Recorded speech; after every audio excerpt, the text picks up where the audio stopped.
Programa Ponto de Vista com Nelson Freire. Oferecimento Sebrae RN. Seu sonho é o nosso desafio. Consórcio Eldorado. Seus sonhos sem juros. Ligue 4008-6868. Nissalto. O seu Nissan com IPI reduzido. E Compremac. Soluções em pré-moldados. 3271-4904.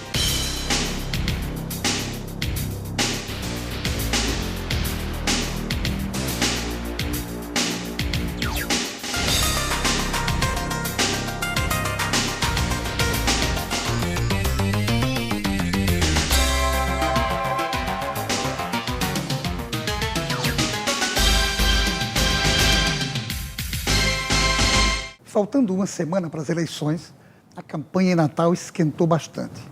E é grande a possibilidade de haver segundo turno. No programa de hoje, nós vamos concluir a entrevista iniciada há 2 semanas atrás com Gêner Tinoco, publicitário, e o jornalista Túlio Lemos, com as opiniões deles sobre esses próximos 8 dias, de vital importância e que podem fazer a diferença. Afinal, estamos na reta final. Agora, definitivamente, é tudo ou nada. De modo que no programa Ponto de Vista de hoje, estamos estreando o segundo turno da entrevista, começada há 2 semanas atrás, com Gêner Tinoco e Túlio Lemos, a quem, mais uma vez, agradeço por terem aceitado o convite de participarmos desse momento bacana, onde o nosso telespectador vai estar tão atento quanto esteve no primeiro turno da nossa entrevista. Gêner, para a gente começar quente, eu me lembro que o que motivou o convite feito no ar a vocês dois foi uma pergunta que eu vou começar com ela. O prefeito, qualquer que seja ele, eleito, ele vai decretar moratória? Ninguém sabe. Na verdade, a moratória é uma decisão de governo. Como não há governo estabelecido, eu suponho que previamente e com juízo, ninguém anuncia antecipadamente. Túlio, o que você acha? Foi você que começou aquela discussão. Eu gostaria também de saber de você se vai ou não vai decretar moratória. Não, se vai, é difícil saber, porque os candidatos hoje dizem, não, nenhum assumiu de uma forma mais clara. Embora tenha havido mudanças de posições do início da campanha para este momento.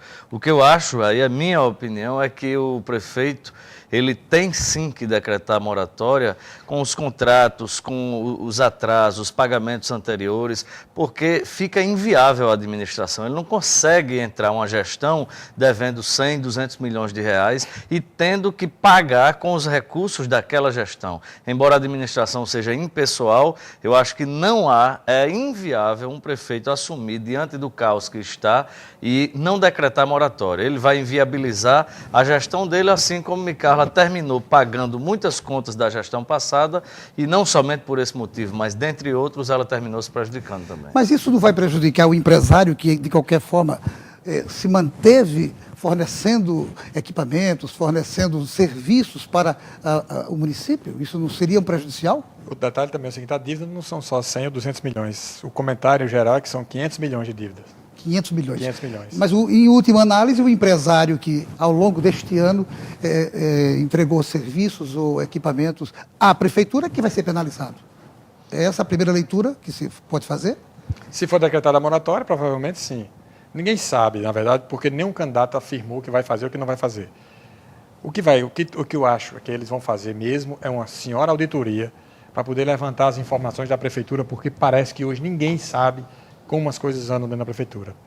As informações, elas são estanques, localizadas em cada secretaria. Então, não há um domínio geral das informações no âmbito da prefeitura. Eu acho que em relação a prejuízo, o prejuízo maior, na verdade, hoje, é para a população. Então, a população é um conjunto, quase 1 milhão de habitantes, não pode ser prejudicada em função de um grupo. Por mais que tenha razão, por mais que alguns tenham prestado o serviço, outros nem tanto, eles têm razão de receber o dinheiro? Têm. E devem buscar os meios legais para isso. O que eu acho é que se torna irresponsável da parte do gestor se ele não, oficialmente, ele não decretar essa moratória e inviabilizar a sua própria gestão e prejudicando a população. O que aconteceu no início, se o gestor não entrar Os empresários, eles inclusive, quando eles passam os serviços e obras para a prefeitura, já vêm com a gordura muito alta. Então, eles têm como fazer essa lipoaspiração, essa Acabou-se dieta. isso. Tem mais gordura Tem não. gordura Tem não. demais, tem gordura A concorrência demais. acabou com a gordura. Os Acabou empresários de nada. serviço hoje estão todos trabalhando num aperto, modo mundo, mais Não pequenos. existe aperto, não. Existe uma gordura muito alta que dá para ficar, dá para aguardar, ir para a Só justiça. na E o empresa gestor, jornalística. e o gestor passar a pagar os serviços prestados naquela gestão a partir daquele momento. Senão, inviabiliza. Ô, Gena, agora, faltando 8 dias, é tudo ou nada? É tudo ou nada, sem dúvida. Embora pareça que nada alterou. Com certeza, é verdade. Me Eu diga acho que uma coisa. alterou, eu acho que alterou. O quadro vinha de uma calmaria muito grande também em relação a números, e esses números se alteraram de acordo com o crescimento, estagnação de uns, crescimento de outros, e envolvimento até da militância de outros candidatos, e caminha, né, mesmo que haja divergência, por exemplo, de 5 institutos, você tem a maioria sinalizando para um segundo turno. Isso a gente só vai saber essa semana que está entrando agora. Ô, Gêner, a pergunta é a seguinte: vai haver segundo turno, sim ou não? Não. Não. Túlio, vai haver segundo turno, sim ou não? Sim. Por que não, Gêner? O conjunto das pesquisas que eu vi, em sua grande maioria, todas indicam que não haverá segundo turno. É evidente que, aqui e ali, os números se mexem muito lentamente. Por quê? Porque do nosso programa anterior para este, houve uma estagnação. Porque Hermano vinha numa fase de crescimento, aquela fase de crescimento estagnou e ele alterou um pouco 2 pontos de lá para cá e tal. A posição de Carlos Eduardo, que vinha em queda, ele estacionou e cresceu um pouquinho. Então, de forma que, para que ocorresse segundo turno, era preciso que os outros candidatos crescessem, ou cresçam bem acima. Em relação a... Então, analisando pelas pesquisas que eu vi até agora, não está configurado que haverá segundo turno, nas pesquisas que eu vi. E eu acho que há divergências muito fortes entre pesquisas e que esta semana, certamente que esses números serão ajustados. Quem vai ajustar e quem vai desajustar, eu não sei. Embora eu esteja já colecionando, eu estou fazendo aqui a Túlio. Eu estou guardando os jornais desde domingo passado. Todas as informações sobre pesquisa eu estou guardando para no final da eleição comentar. Exato. Vamos fazer esse comentário aqui do ponto de vista depois das eleições. Agora, Túlio, por que você acha então que vai ter segundo turno?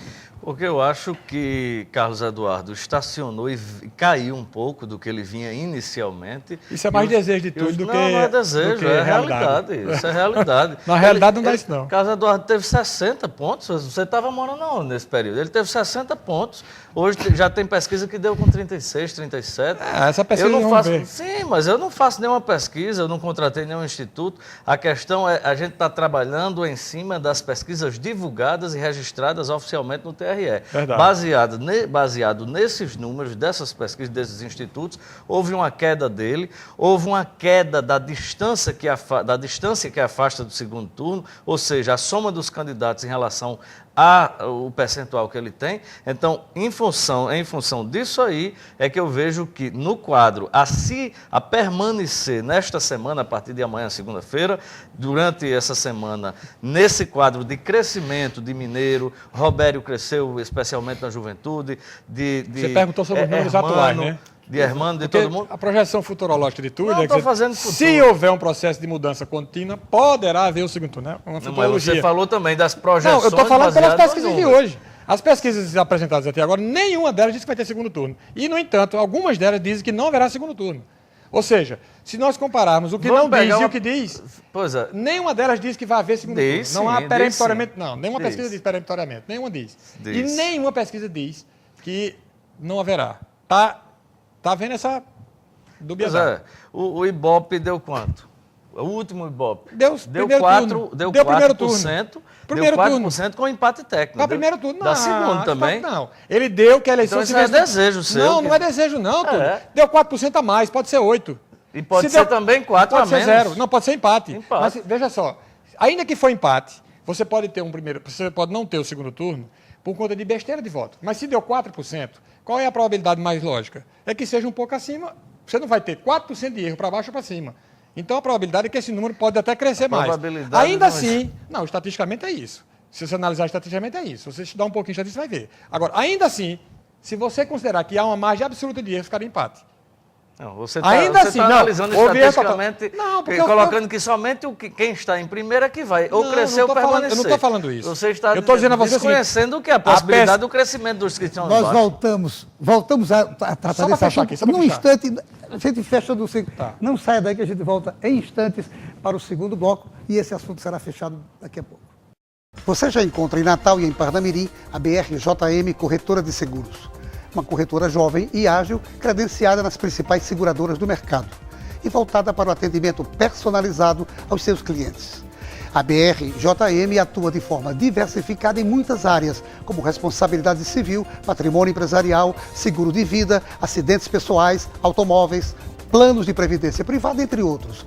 Faça um contato com a BRJM pelo telefone 3221-2563 e conheça essa nova maneira de se sentir seguro.